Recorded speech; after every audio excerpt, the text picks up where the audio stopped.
Hello বন্ধুরা, চলে এসেছি আবারও নতুন একটা ভিডিও নিয়ে। আজ বানাচ্ছি ডিমের চপ।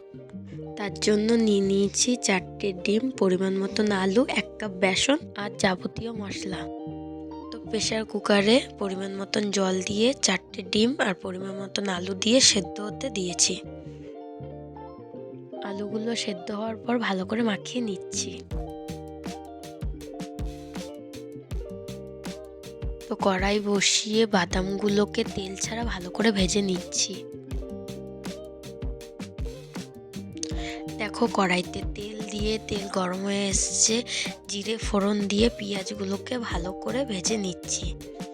দেখো পেঁয়াজগুলো ভাজা হয়ে এসছে, এখন দিয়ে দিচ্ছি 1 চামচ পেঁয়াজ বাটা, 1 চামচ রসুন বাটা, 1 চামচ আদা বাটা, আর দিয়ে দিচ্ছি টমেটো বাটা, আর দিচ্ছি 1/2 চামচ জিরে গুঁড়ো, 1/2 চামচ ধনে গুঁড়ো, 1/2 চামচ লঙ্কা গুঁড়ো, 1/2 চামচ মিট মশলা গুঁড়ো, আর দিচ্ছি 1/2 চামচ হলুদ গুঁড়ো, 1 চামচ নুন দিয়ে আবারও ভালো করে মশলাটাকে কষিয়ে নিচ্ছি।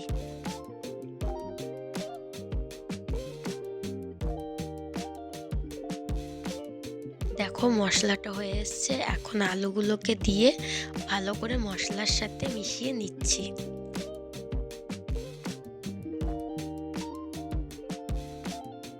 তো দেখো উপর থেকে ভাজা বাদামগুলোকে দিয়ে আবারও ভালো করে নাড়িয়ে নিচ্ছি। উপর দিয়ে ধনেপাতা দিয়ে একটু নাড়িয়ে নামিয়ে নিলাম। সেদ্ধ ডিমগুলোকে কেটে 4 ভাগ করে নিলাম। দেখো কষানো আলুটাকে নিয়ে হাতে তালুতে রেখে চ্যাপটা শেপ দিয়ে ডিম দিয়ে ভালো করে মুড়ে নিলাম।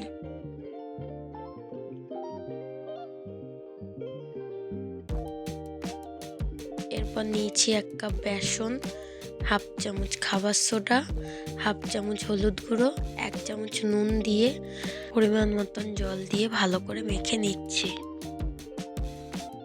দেখো ডিমের চপগুলোকে ভালো করে এক এক করে গরম তেলে ছেড়ে দিচ্ছি।